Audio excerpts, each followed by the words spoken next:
Ser podcast. Episodio 64. Que suena a bóveda. Muy buenas a todos. ¿Qué tal, Antonio? Muy bien. ¿Qué tal a todos? Acaba de celebrarse el Día Mundial del SIDA. Mucho ha cambiado la situación desde aquellos años 80 en los que aquella enfermedad se convirtió en una plaga mortal. El reto ahora es acabar con ella, pero sobre todo hacer que las personas que conviven con el VIH tengan las mejores condiciones de vida posibles. En el informe del año pasado, NUSIDA afirma que el mundo puede acabar con el SIDA como amenaza para la salud pública para 2030, pero solo si se incluye plenamente a las comunidades y se les proporciona financiación suficiente para que encabecen el camino a seguir. Destaca cómo la falta de financiación y las dificultades existentes frenan su labor de salvar vidas y obstaculizan la erradicación del SIDA. Lo normal. El podcast de Antonio Nuño y Nerea Pérez de las Heras.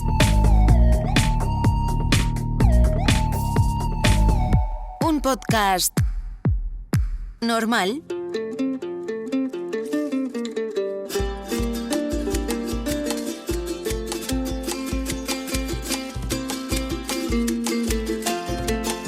Un jueves de enero a las 2 de la madrugada nació Amaranta.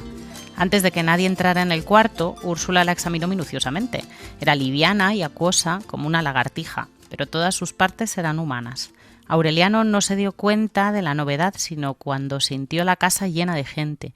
Protegido por la confusión, salió en busca de su hermano, que no estaba en la cama desde las 11, y fue una decisión tan impulsiva que ni siquiera tuvo tiempo de preguntarse cómo harían para sacarlo del dormitorio de Pilar Ternera. Esa es la primera referencia que tenemos de Amaranta, la única hija de José Arcadio Buendía y Úrsula Iguarán, en 100 años de soledad, de Gabriel García Márquez. Amaranta Gómez, ¿qué tal? ¿Qué tal, Antonio? ¿Qué tal, Nerea? ¿Qué tal? ¿Qué tal, Amaranta? Un gusto tenerte aquí. ¿Por qué decides adoptar el nombre de Amaranta en tu adolescencia? Justo por la referencia que acabas de hacer, justo por el libro de 100 años de soledad de Gabriel García Márquez, que es un libro que a los 13 años mi padre me ha regalado. Y bueno, la historia de Amaranta tal cual, lo apasionada que es, lo dramático también que ha implicado su vida en la historia, me llevó a elegir el nombre de Amaranta. Así que qué lindo vínculo de la presentación que acaban de hacer. Amaranta Gómez es antropóloga social, es investigadora y promotora de la identidad cultural indígena.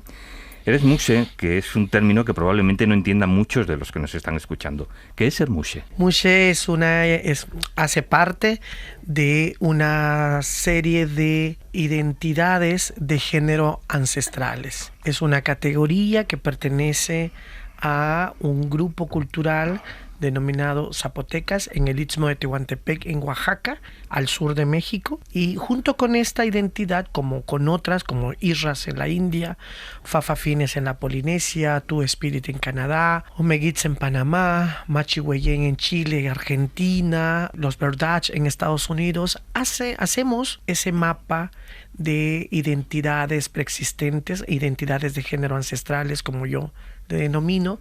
Hacemos esas identidades preexistentes a lo LGBTI que conocemos, de esa diversidad sexual y de género cuando hablamos de ello. O sea, no estamos hablando exactamente ni de una orientación sexual ni de una identidad, sino de un tercer género y de algo además que una identidad que viene de varias culturas ancestrales muy alejadas entre sí, además. Sí, justo eso es un poco lo que hemos identificado, ¿no? A partir de la experiencia propia, pero también conociendo otras identidades. Pocos se conocen entre sí en principio.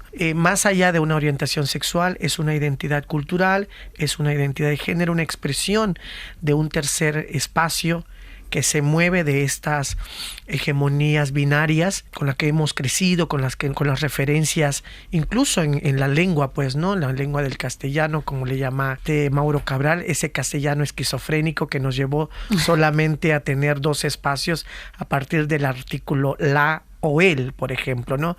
Esas casillas binarias que no nos permitieron tener un tercer espacio. Y en las culturas indígenas, por supuesto, y a través de las lenguas indígenas, encontramos terceros espacios. En el caso del zapoteco del Istmo de Tehuantepec, el artículo ti hace una denominación de un tercer espacio que no coloca a la persona ni en el lado femenino ni en el lado masculino. El la o el desaparece y el ti se vuelve el tercer espacio para desarrollarse. Por ejemplo, para denominar, juega lo femenino y lo masculino, ¿no? Una casa, dices tiyo, es una casa. Para decir un perro, tibiku, un perro. Tiguná, una mujer. Tingiu, un hombre. Tingiu, una lesbiana. Timuche. Y entonces, el ti en realidad es un artículo neutro para la cultura zapoteca. No define el género, sino lo acompaña gramaticalmente. Incluso no define la práctica sexual.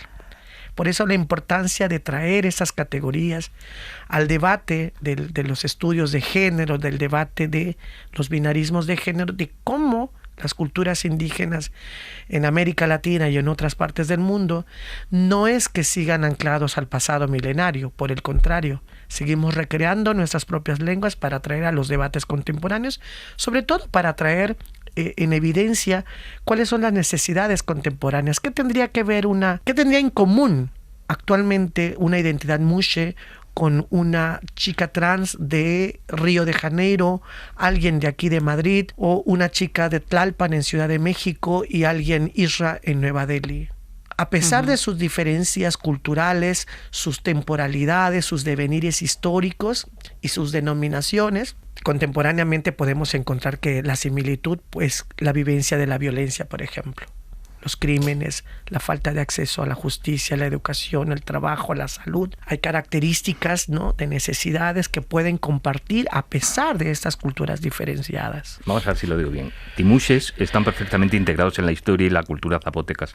¿Sabemos cuál es su origen? ¿Cuál es el origen de Timuches? En la búsqueda bibliográfica hay una Córdoba, fraile español, recreó un vocabulario del siglo XVI, y en este vocabulario de Córdoba encontramos la palabra mushe, y lo que denota es una connotación de la palabra mujer, es una derivación de la palabra mujer, y es un primer registro de esta identidad. Y uno más atrás son algunas piezas arqueológicas que se han encontrado en esta región, que se identifican prácticas homoeróticas en estas pero por supuesto solo a partir de Córdoba hay una identificación de la escritura, y anteriormente lo que podemos encontrar como archivo, eso que le llaman archivo, es a partir de la memoria oral, por ejemplo, ¿no? La memoria oral, las referencias, esta cuestión del canto, de la ritualidad, ¿no?, como la madre tierra. A partir también de esos elementos ha habido una reconstrucción de esa valorización de estas identidades. Cierto es que mucho de ello ha ocurrido, ha estado siempre, sin embargo, en algunas culturas, por los procesos, ¿no?, hay que decirlo tal cual, los procesos del impacto de los procesos coloniales, llevó a que muchas culturas guardaran silencio de sus propias identidades. En el caso mushe y otros grupos como las isras en la India o fafafines en la Polinesia, crearon mecanismos de resistencia cultural de larga duración, le llamo yo. Es decir, se volvieron bastante integrados dentro de la comunidad, hacen parte de ella en diferentes esferas de la vida, ¿no?, en la ritualidad, en la política, en la economía, en el arte, en la cultura y en el cuidado, por supuesto, y en la transmisión de la tradición y las lenguas. Entonces, cuando estos dispositivos de integración se dieron y están dadas, pues podemos reconocer que a pesar de ese devenir histórico, crearon esas resistencias y hoy se enuncian presentes, ¿no?, se enuncian vivientes, herederas de una tradición, herederas de una cultura, pero que, insisto, no solamente nos quedamos ancladas en ese pasado milenario, sino traemos en el debate nuestras problemáticas actuales. ¿Cuál es el papel de las muxes con el resto de la ciudadanía mexicana? Con quienes no son indígenas, que están acostumbrados a estas figuras, a este tercer sexo. Sí, yo creo que más bien la pregunta es al revés. ¿Cómo nos miran desde fuera? Sí.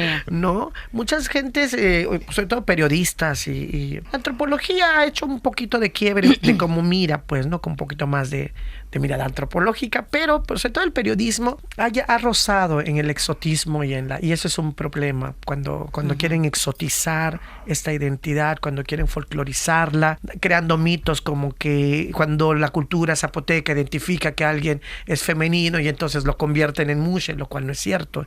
Y eso se ha consignado. Lo mismo pasó con una periodista española hace mucho tiempo aquí, llegó a Juchitán cuando hablaba sobre el que las mujeres zapotecas mantenían a los hombres zapotecos, por ejemplo, ¿no? Solo que ella llegaba en las mañanas, todas las mañanas, a visitar a esa familia y veía que el señor estaba acostado. Y eso le permitió consignar, además hubo un extrañamiento político de mi sociedad a este periódico que consigna diciendo que los zapotecos eran mantenidos por las zapotecas en el istmo, y en realidad no. Lo que ocurría es que el señor iba a pescar toda la tarde noche al mar y traía en la madrugada el producto, y lo que hacía la esposa es que procesaba toda la mañana y salía a la venta, y el señor descansaba durante la mañana, que a ella le tocaba visitar el hogar. Cuando ves una cierta parte de cierta parte de esa realidad,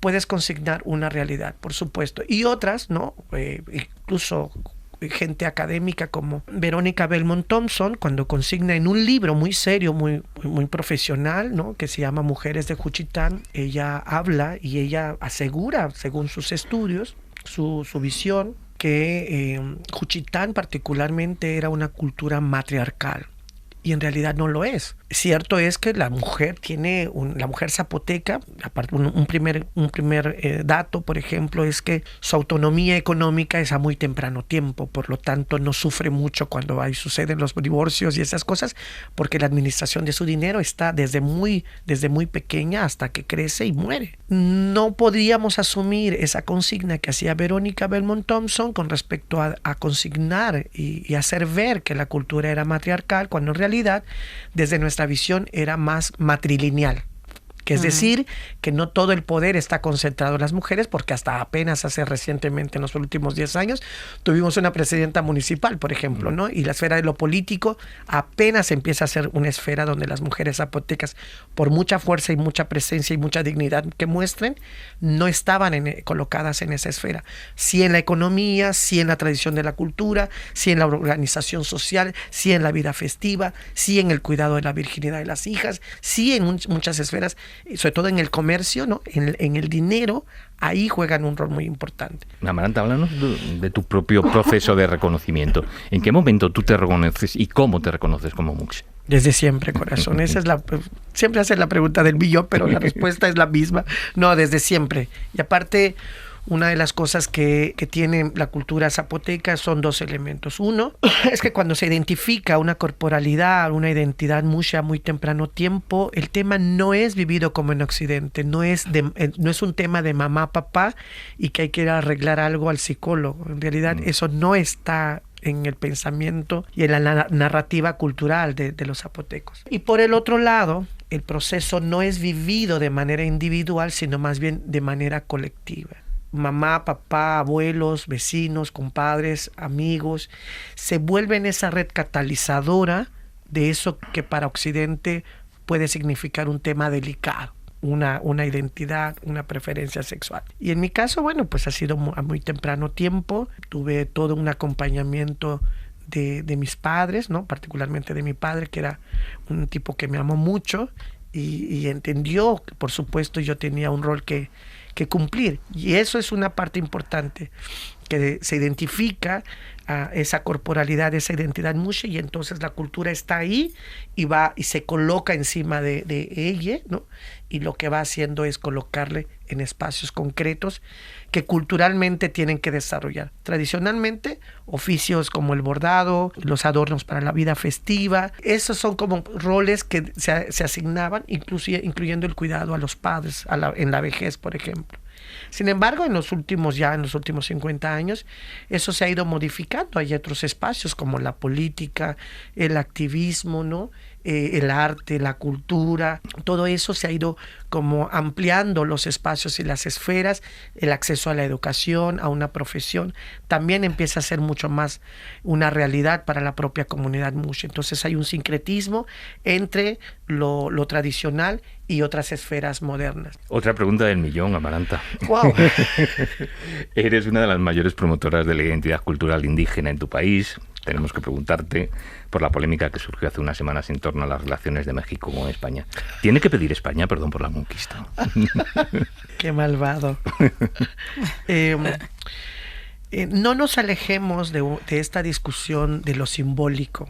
En realidad, América Latina sigue teniendo esa legitimidad de lo simbólico que puede significar una disculpa. Sin embargo, cuando yo veo eso, también miro los rezagos, las deudas locales que todavía tenemos con las comunidades indígenas, y en ese respecto opinaría.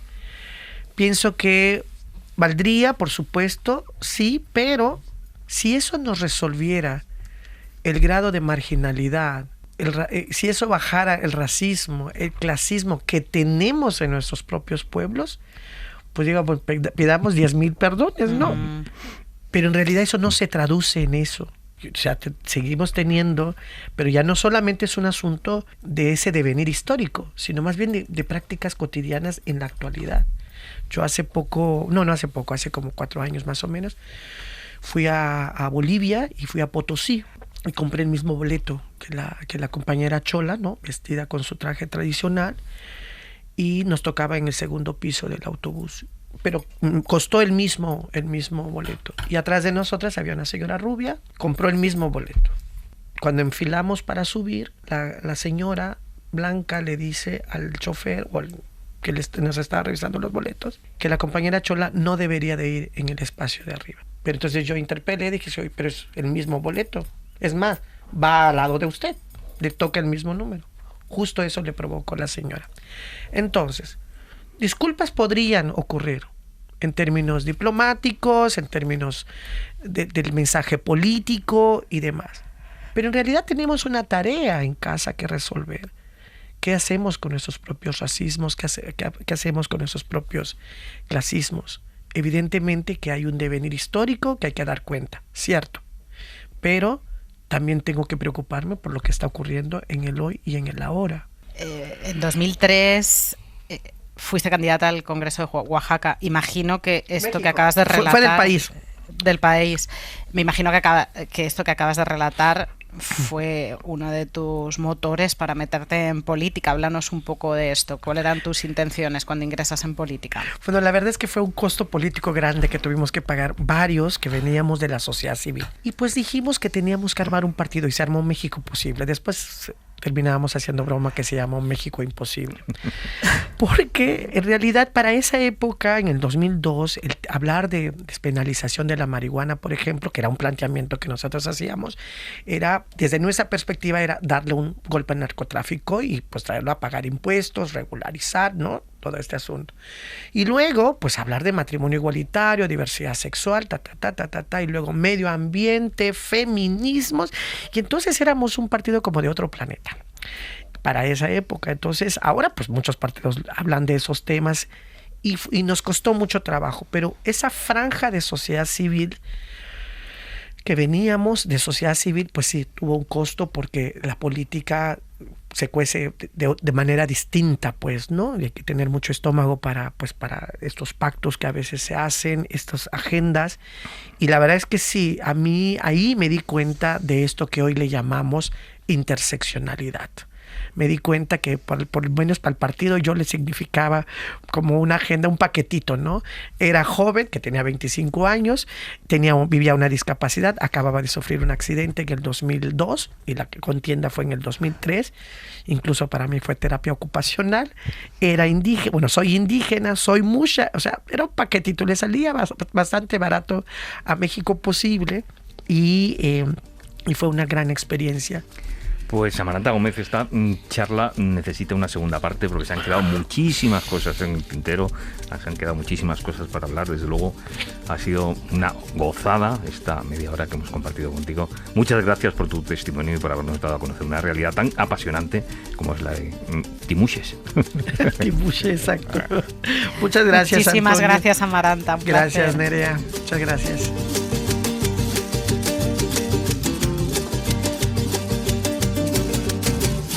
Porque normal es solo el programa de tu lavadora.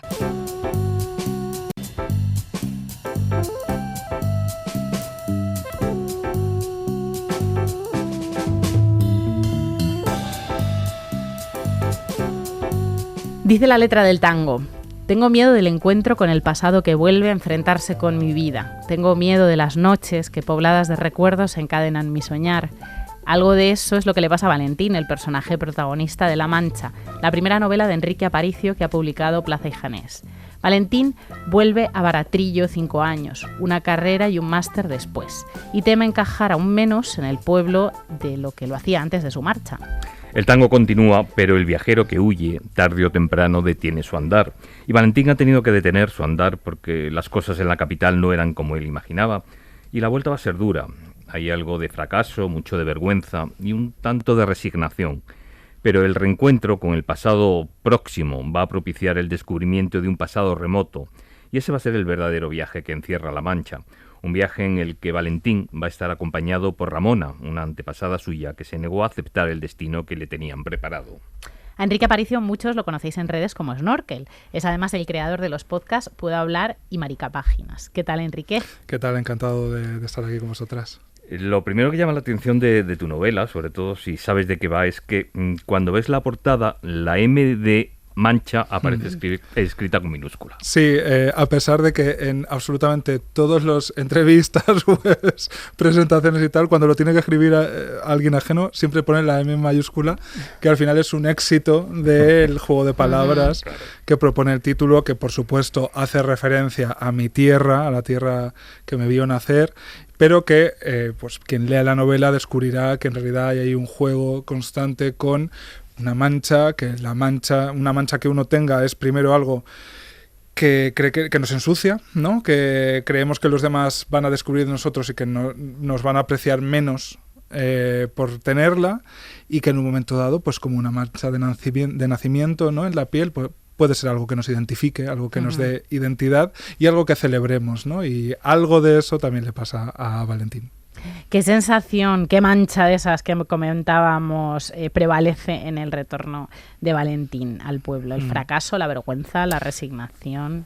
El miedo, la culpa, hay muchas, ¿no? Porque a Valentín, pobrecico mío, lo que le pasa es que el pobre pues aún no ha empezado a desbrozar esa relación con su pueblo, lo cual equivale a con su familia, con su infancia, con su adolescencia, de las que él huyó. Él huyó de todo eso, como hicimos tantos, y cuando uno huye, pues no deja las cosas como están y no las trabaja, no las reflexiona. Al pobre, la novela ocurre en 2013, pues la crisis económica se estampa con él de lleno y tiene que volver al único sitio donde no paga alquiler, que es a casa de sus padres. Y claro, esa escena del crimen, casi, de sus traumas, él primero considera que está intacta, ¿no? Él se reencuentra con ese miedo, con esa culpa, con ese no encajar, pero a medida que avance la novela se va a dar cuenta de que, chico, en Baratrillo de la Mancha, que es un pueblo ficticio, pero que, bueno, pues es una composición de tantos pueblos pequeños de España, que en España los sitios pequeños son la mayoría, pues las cosas también cambian. Por eso quizás la forma de afrontar ese reencuentro es de la manera más fácil, ¿no? Al menos al principio, ¿no? Escondiendo la cabeza, como la ves tú. Hombre, claro, es que Valentín llega y él se encierra en su habitación, que es el único espacio seguro que él tenía mientras le invadían todas esas sensaciones cuando estaba creciendo. Y lo del armario es una metáfora, amigas. Pero esas habitaciones adolescentes donde nos encerramos, esas tienen 4 paredes, una puerta y son muy reales, ¿no?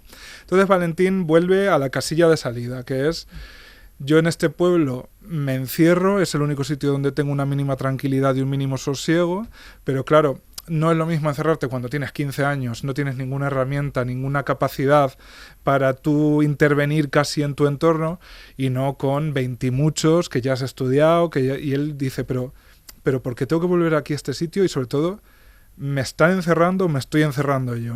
¿Quién está perpetuando que yo tenga que estar aquí encerrado, no? Hay frases, párrafos, hay incluso páginas enteras que podrían formar parte de la Biblia del marica de pueblo. Por ejemplo, los heterosexuales nunca sabrán lo que es jugártela de esta manera. El miedo real de quedar expulsado de tu familia, no por algo que has hecho, sino por algo que eres y que no puedes cambiar. Sí, es que, o sea, ahora casi se me dibuja una sonrisa cuando lo pienso, ¿no?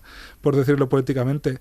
Pero yo cuando salí del armario con mi madre fue porque había hecho un amigo en ese momento bisexual que estaba fuera del armario, y yo pensé, si me echa de casa, tengo dónde ir. Tengo un lugar a donde ir porque tengo una persona que sabe que soy marica, que es el que me está llevando casi de la manita en esta salida del armario un poco precaria.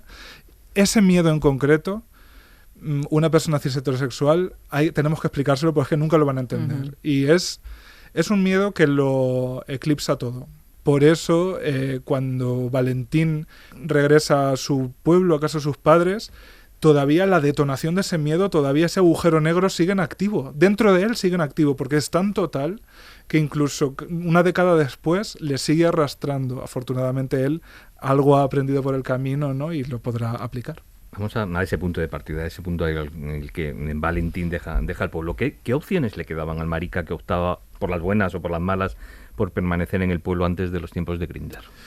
Pues eso, yo la verdad es que estoy muy agradecido, de verdad, y desde aquí mi total admiración y mi reconocimiento y mi respeto a los que se quedaron, a los que están viviendo allí sus vidas.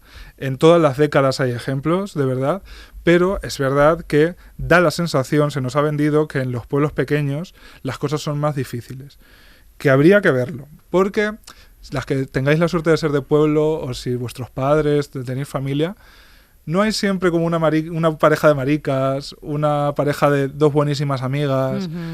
Siempre eran maestras. Que una se quedó viuda, pero nadie se acuerda que el marido... De repente, pues siempre han vivido juntas, ¿no? Quiero decir, esa gente estaba ahí y... Pues sí, a lo mejor, esto es una conversación que tiene el protagonista con su prima, ¿no? Que su prima encarna muy bien esa mirada, ¿no? Que casi desafiante del pueblo, de decir, chico, a ver si es que el que tiene que espabilar aquí eres tú, que es como... Toda esta gente también estaba aquí cuando tú eras pequeño. En un pueblo te enteras de todo, de todico. Entonces, de esto también. Otra cosa es que no se hable, como no se hablan de tantísimas otras cosas, ¿no? Pero bueno, Valentín aprenderá que, oye, que ser él no es la mayor de las desgracias. Y que como abra un poco los ojos, un poquito nada más, se va a dar cuenta. En el pueblo son muy importantes también las apariencias. Da igual lo que sea, siempre que no lo hagas público. Dices en el libro, quizá tenga razón mi madre. Tal vez no perturbar el equilibrio, por precario que sea, es lo más importante dentro de una estructura familiar. ¿Qué derecho tengo a forzar la vida de mi padre con una revelación que acaso no solo me dejará más tranquilo a mí?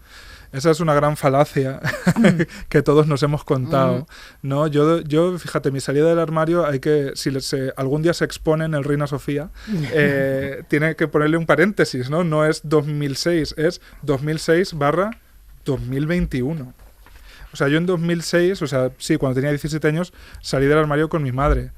Con mi padre salí con más de 30, ¿no? O sea, la explicitación de lo que yo era llegó con más de 30, ¿no? Y durante todo ese tiempo yo me engañaba pensando, bueno, es que mi padre al final, ¿qué más da?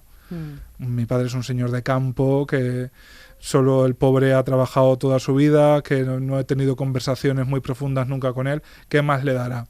Claro, eso también significa que yo durante todo ese tiempo yo no supe si mi padre me aceptaba por aceptación o por ignorancia. Es tal la culpabilidad, que la culpa es muy importante en esta novela y en nuestras vidas. Es tanta la culpa por decir, joder, es que yo he llevado la vergüenza a mi familia, que uno se engaña con cosas como, bueno, pues entonces lo tapamos todo, ¿no? Y aquí no ha pasado nada. Las personas del colectivo de mi generación, y por supuesto las de generaciones anteriores, no digamos, es que hemos atravesado como mínimo la adolescencia a escondidas, temiendo que se nos descubriera. Quiero decir, fuimos adolescentes como buscados por la Interpol. O sea, en los años más sensibles, ¿no?, de la formación de tu persona. Es que nadie sale indemne de ello. Otra cosa es que ahora seamos muy visibles y todo bien y vayamos a nuestro orgullo, vale. Pero eso que dejamos atrás hay que trabajarlo. Claro, los que nos fuimos encima del lugar del crimen, lo dejamos allí todo como de cualquier manera, esa bola de ropa sucia, allí quedó, y muchas veces no la hemos trabajado, porque como vivimos fuera decimos, ¿qué más da? Si yo vuelvo 3 días en Navidades, pongo buena cara, estoy comiendo, que nadie me pregunte por mi novio, que nadie me pregunte por mis amigas, que nadie me pregunte por no sé qué, y ya está. Yo agacho la cabeza, me como la sopa y aquí no ha pasado nada. En esa necesidad del marica de abrirse, de no seguir ocultando quién se es, la confianza recae siempre en las mujeres que tenemos más próximas. La madre, la primanica. A ver, es que quiero decir, es que esto es el agua moja, el cielo es azul y las maricas nos refugiamos en las mujeres, que son las que nos ofrecen espacios donde poder existir, ¿no? Todas, o casi todo el mundo, vamos, nuestras amigas en el colegio eran pues las que daban vueltas alrededor del campo de fútbol mientras ellos jugaban al fútbol y nosotras íbamos cogidas del brazo como el final de Ricas y Famosas, ¿no?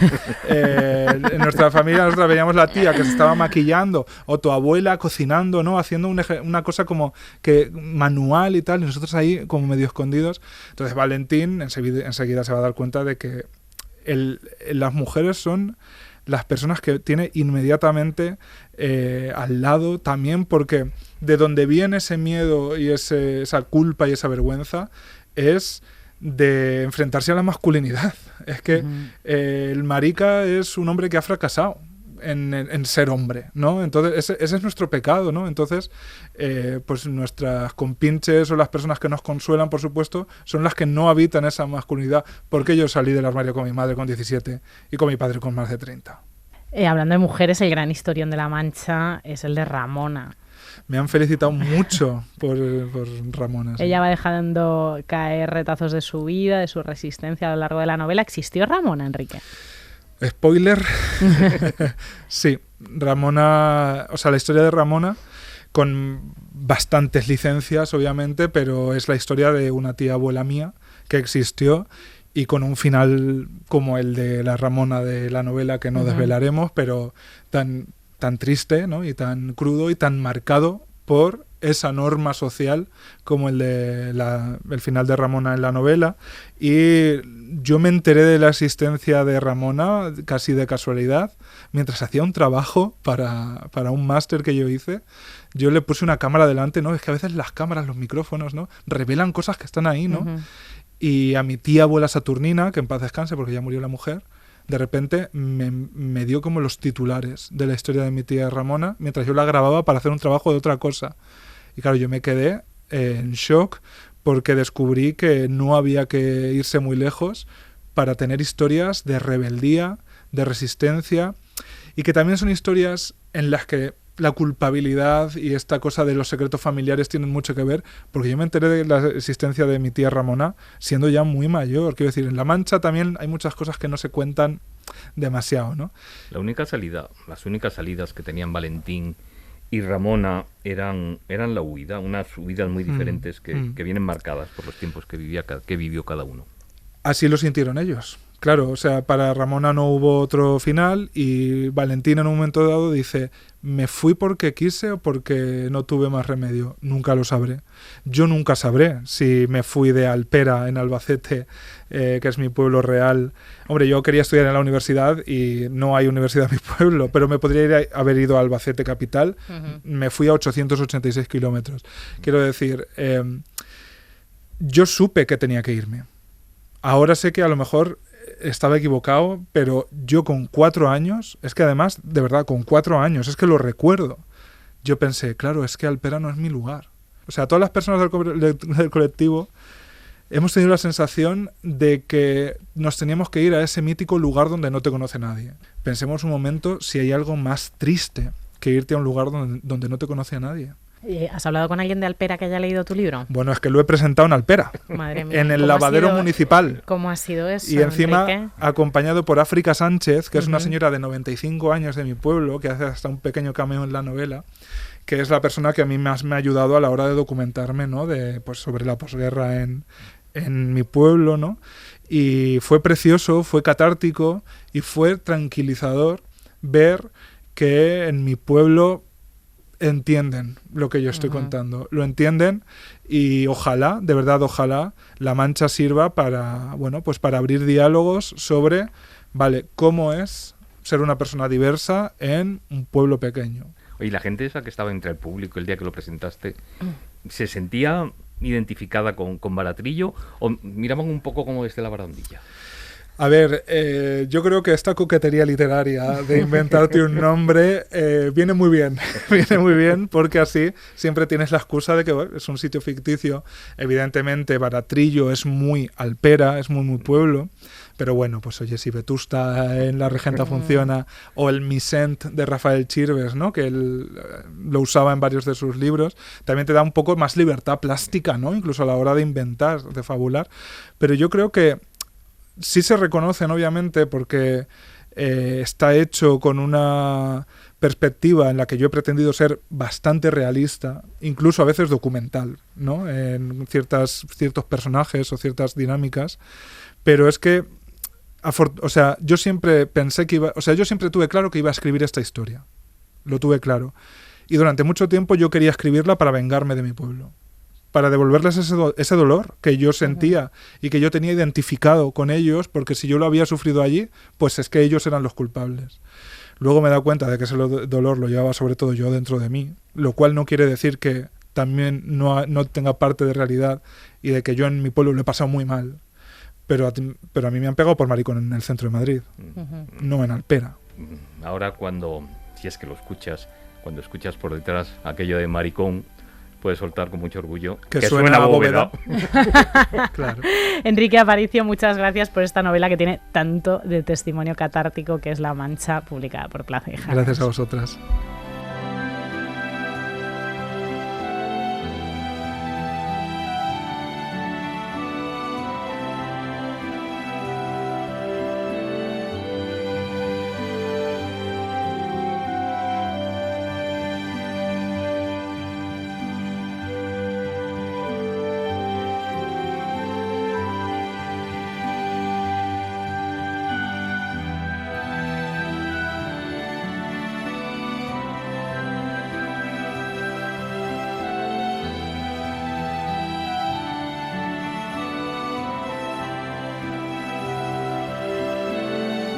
Llevamos unos cuantos programas hablando del cruising como espacio de socialización para hombres gays y hemos mencionado muchas veces que la persecución y la clandestinidad unen. Es igual de evidente que las mujeres lesbianas y bisexuales nos hemos buscado, reconocido y reunido a lo largo de la historia. En Madrid, a principios del siglo XX, hubo espacios para nosotras, para ellas. En el Círculo Sáfico, Lesbianismo y Bisexualidad en el Madrid de principios del siglo XX, publicado por Levantafuego, Paula Villanueva nos desvela la historia del Círculo Sáfico madrileño, en el que las escritoras Elena Fortún y Rosa Chacel, la abogada y política Victoria Kent, la poeta Carmen Conde o la escenógrafa y pintora Victoria Durán debatían, se apoyaban y tenían relaciones que desafiaban las normas sociales de la época. ¿Qué tal, Paula? Pues muy bien, encantada de estar aquí, la verdad. Las mujeres queer siempre hemos volado por debajo del radar, lo que me imagino que habrá hecho súper difícil la investigación, ¿no? No ha sido tan difícil el encontrar muchos hilos, sino el juntarlos. Ha sido más una tarea de hacer puzzle que de encontrar tanto nombres de los que tirar. Elena Fortún, bueno, para mí fue el hilo de empezar a tirar, el que empecé a tirar, y es gracias a la editorial Renacimiento, que han hecho una labor increíble con toda su obra.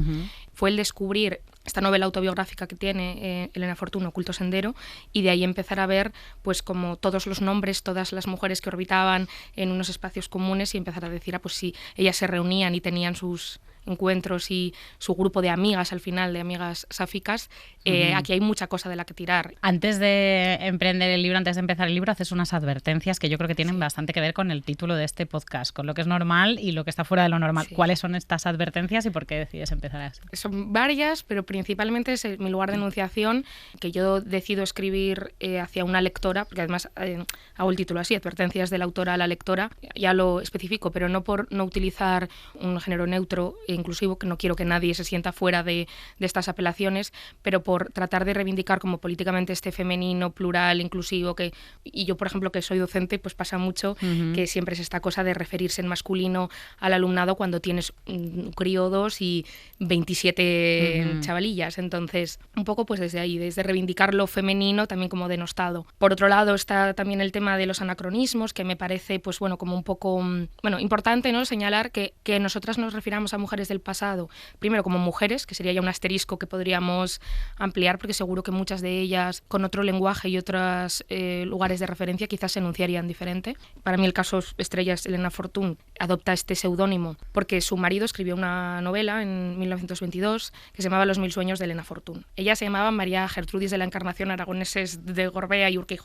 Y es una novela que nos cuenta como los saltos en el tiempo y de una ambigüedad sexogenérica, identitaria del personaje, que es así pues como va pasando de décadas y va cambiando de sexo. Entonces, a mí me parece muy importante destacar que esta mujer decide utilizar ese nombre primero para publicar y luego para su vida privada. Creo que ahí hay algo muy político y que no es esta cosa de utilizar un seudónimo masculino para publicar, es utilizar un nombre que creo que ella siente que le encaja más por todas las complejidades, que además se nota mucho en muchos de sus textos, pues todo este conflicto que tenía ella identitario. Y hablo, también eso del tema de la normalidad, una cosa que a mí me gustó mucho cuando lo escuché la primera vez a Cristina Morales, hablar de lo de normalizadas. Que me pareció como estupendo el término de decir... Claro, no hay algo normal y algo... O sea, hay algo fuera de la norma, ¿no? Hay algo que normalizamos, no hay algo que sea normal por naturaleza. Nos situamos en el círculo sáfico, se sitúa a principios del siglo XX. Vamos a dar un poco de contexto. Aquí empieza, el machismo sigue imperando, pero empieza a nacer una mujer moderna, una mujer nueva. ¿Cuáles son las causas del nacimiento de esta mujer precisamente en este momento? Situánosla un poco. Pues bueno, Primera Guerra Mundial, pistoletazo de salida, ¿no? Pues para que muchas mujeres se incorporen a lo que habían sido profesiones consideradas masculinas. También es el momento en el que se accede más a la educación y simultáneamente mayor acceso a la educación también propicia un mayor clima de asociacionismo femenino.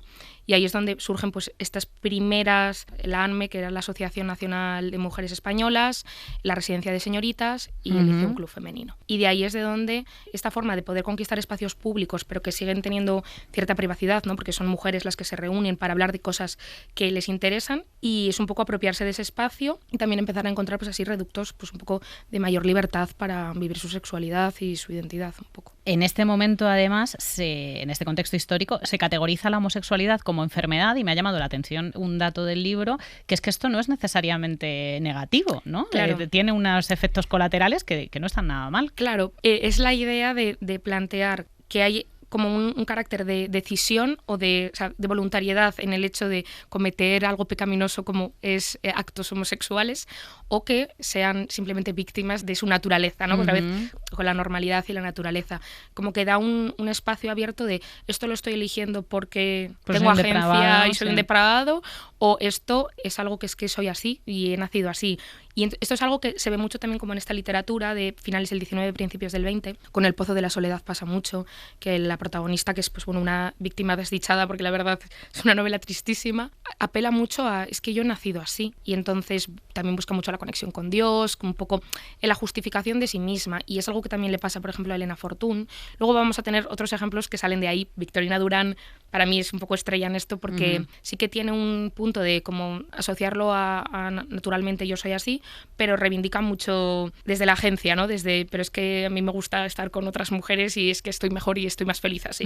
Es decir, esto es una decisión que tomo, vivir mi vida de esta manera. ¿Cómo se relacionan estos dos factores de los que hemos hablado? Por un lado emancipación y por otro disidencia sexual. ¿Cómo empiezan de repente a confundirse en ese contexto? Pues en el Liceum Club empiezan a convivir pues muchas de estas mujeres burguesas que unas pues están casadas y además se las conoce como despectivamente desde el exterior del Liceum como maridas de, son generalmente casadas pues con hombres como respetables del mundo cultural, partícipes, ¿no? del mundo también político, y luego están muchas mujeres solteras o bueno, otras que también están casadas pero que sí que empiezan a frecuentar otros espacios al margen. También esto surge porque evidentemente también hay cierta homofobia dentro de estos núcleos del Liceum Club. Por ejemplo, Carmen Baroja hay un momento que le lanza unas pullas horrorosas hacia Victorina Durán y Matilde Calvo Rodero, llamándolas gordas, feas, eran lesbianas. Pareja ellas, Victorina Sí, o sea, Durán. bueno, se cree que en algún momento lo fueron. Victorina Durán, la verdad que debió de ser una conquistadora nata y tuvo pues muchos romances. Nuestra Mercedes de Acosta, ¿no? Poco. Ahora hablaremos de Victorina Durán.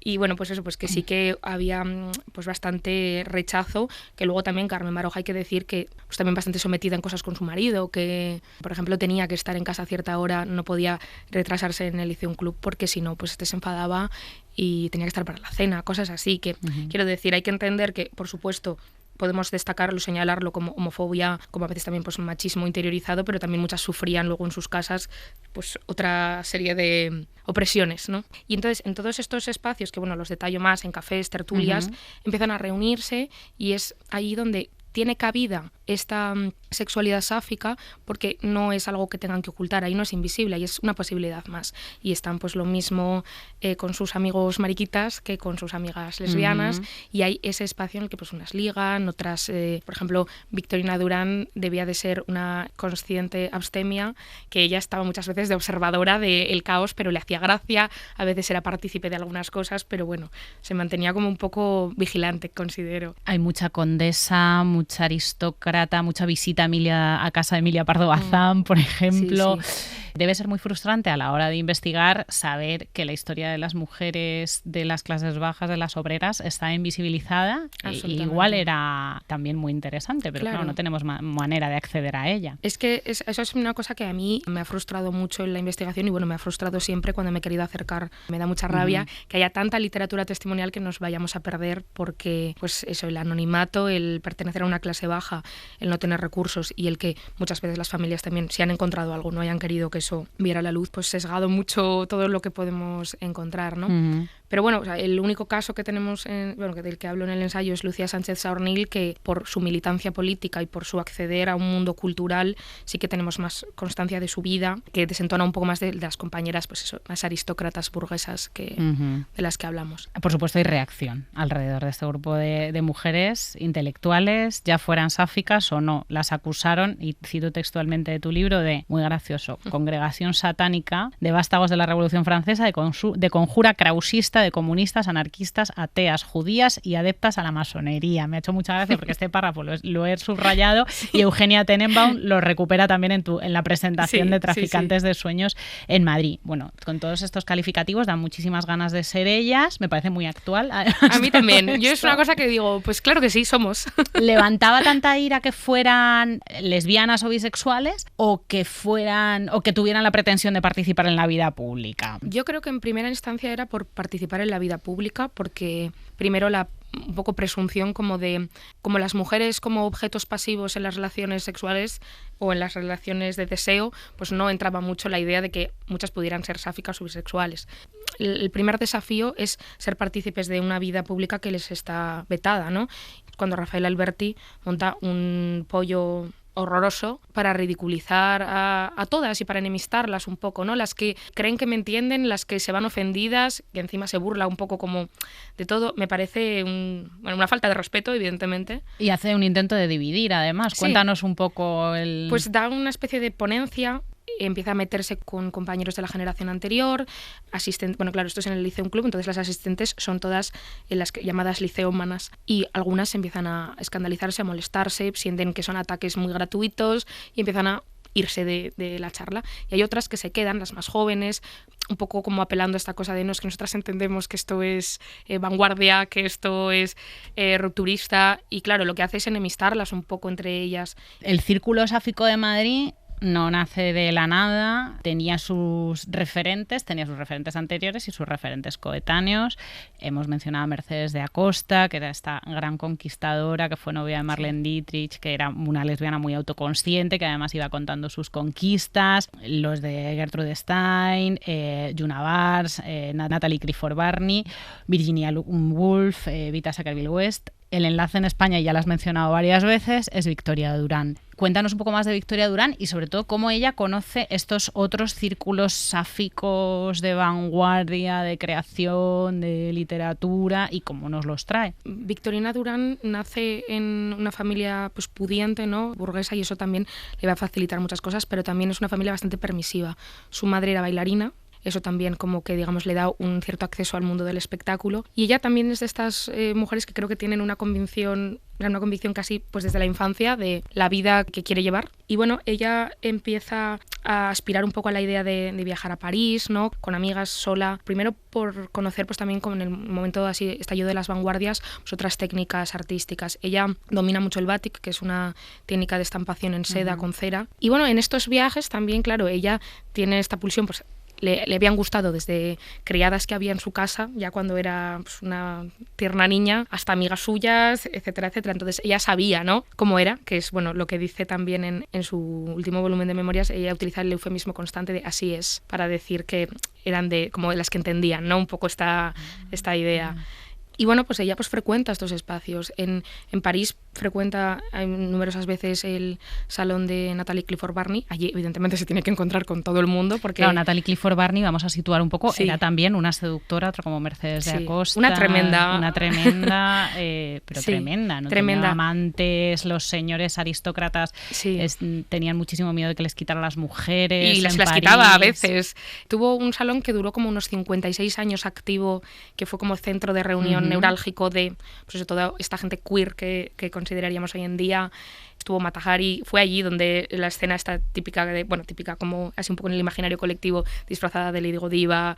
En su epitafio ella pidió que pusieran fue amiga del hombre y amante de las mujeres, que para cualquier persona sabia o curada o algo así es mejor que lo contrario. Yo creo que realmente ella lo que quiere es simplemente tener estos espacios de reunión como los que estaba disfrutando allí, estas fiestas, estos eventos, pero en España, en Madrid, que es donde ella estaba viviendo, y cuando se exilian la gran mayoría de estas mujeres con el estallido de la guerra civil, muchas acaban asentándose en Buenos Aires y allí siguen estas reuniones en el Café Bambi, pero bueno, en torno a Victorina Durán, Rosa Chacel, Margarita Sirgu, Irene Polo, Elena Fortún. Y me parece también como muy importante destacar que ellas se hacen de red para todo. O sea, llegan a Buenos Aires, que llegan pues muchas un poco con una mano delante y otra detrás, que tampoco porque sabemos que su posición económica las respaldaba, pero en una situación de mayor aprieto económico, y se ayudan, se consiguen trabajos unas a otras. Pues yo tengo un contacto aquí, Margarita Sirgu, que también debía de ser todo un personaje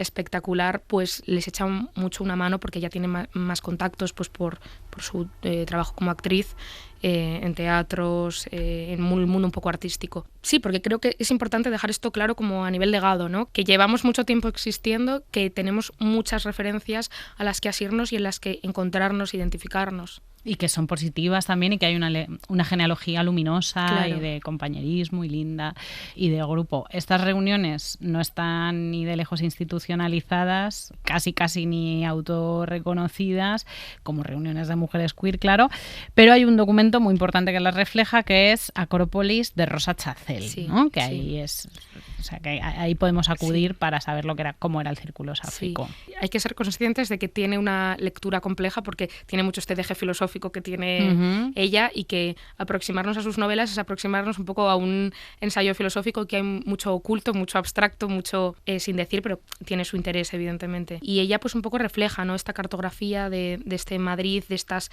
tardes de tertulias, de estos encuentros, de esta existencia no tan al margen, dentro de que siga estando a un margen, pero que grupos de amigos y amigas pues sepan de la existencia de estas fiestas, de estas reuniones, de X personaje que ponen como trasunto pues de alguna de las compañeras, como una mujer que vive con otras mujeres jóvenes y que da fiestas. Bueno, un poco el crear un mapa en el que esto existe, ¿no?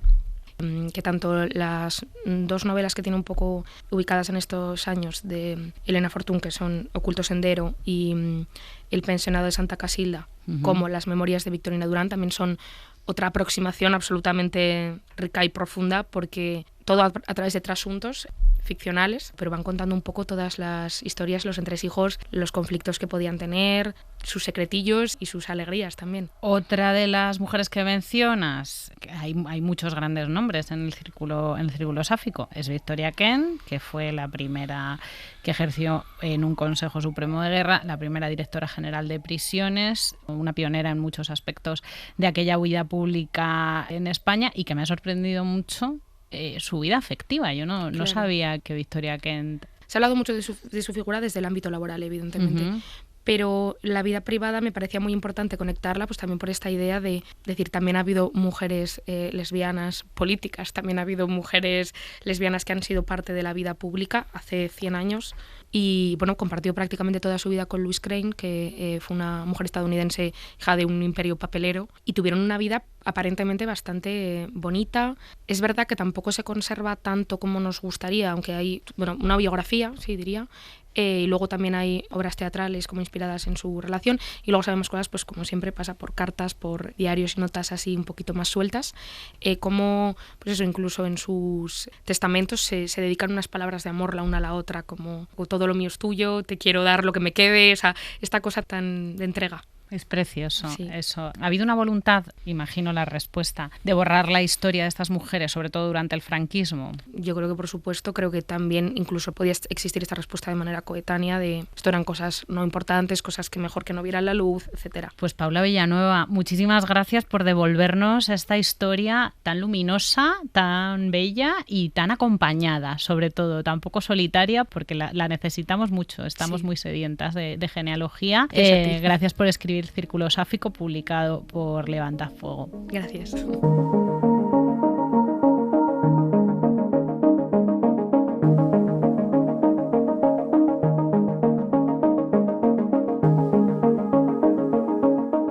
Hoy necesariamente nuestra columna tiene que estar dedicada a la celebración del Día contra el SIDA. La firma el periodista y vocal de salud de COGAM, Emilio de Benito. Pues ya tenemos aquí otro Día Mundial del SIDA. Bueno, a mí me gustaba más cuando era el Día Mundial de la Lucha contra el SIDA, pero ya sabéis, el lenguaje políticamente correcto se impone y nos obliga a eliminar los términos bélicos, como si a las enfermedades no te enfrentaras. Pero no voy a abrir ese melón, que no es el día. No sé si me habéis notado un tono un poco de cansancio, de repetición.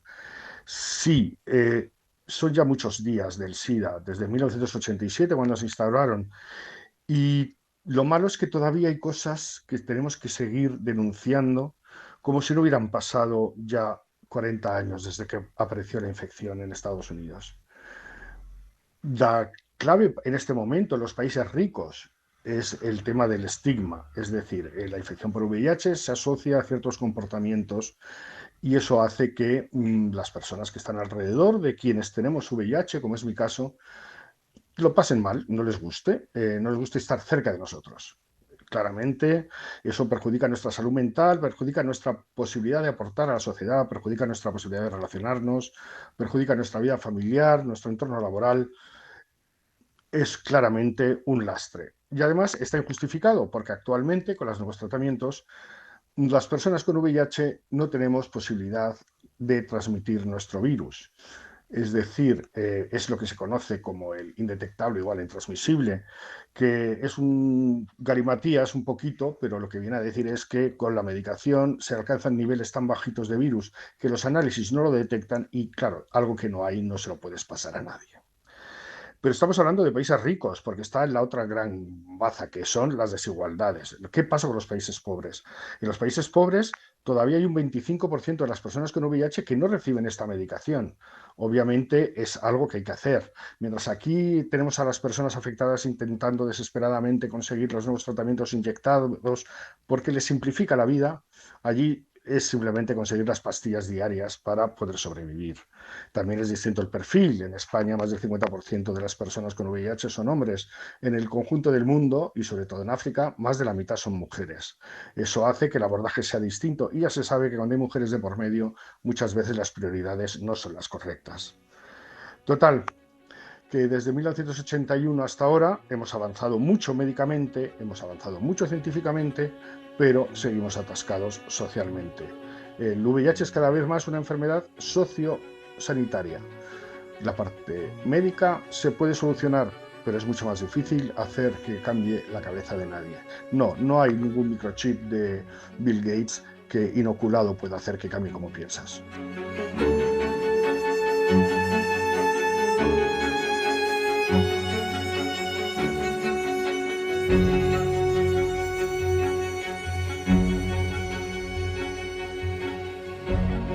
Creo que poco se puede añadir a lo dicho por Emilio de Benito. Aunque se quieren evitar los términos bélicos, la lucha contra el SIDA se centra en la supervivencia en el tercer mundo y en la lucha contra el estigma en el primero. Nos vamos hasta el próximo episodio. Juan Carlos Fernández, Manel Saiz, Luis Miguel Ortiz y María Jesús Rodríguez. Pasadlo bien. Lo normal es una producción de SER Podcast. Dirección y presentación: Nerea Pérez de las Heras y Antonio Nuño. Guión y producción: Tony Quart. Realización: Daniel Ramírez. Para no perderte ningún episodio, síguenos y suscríbete en la aplicación y la web de la cadena SER y en todas las plataformas. Cadena SER. La radio.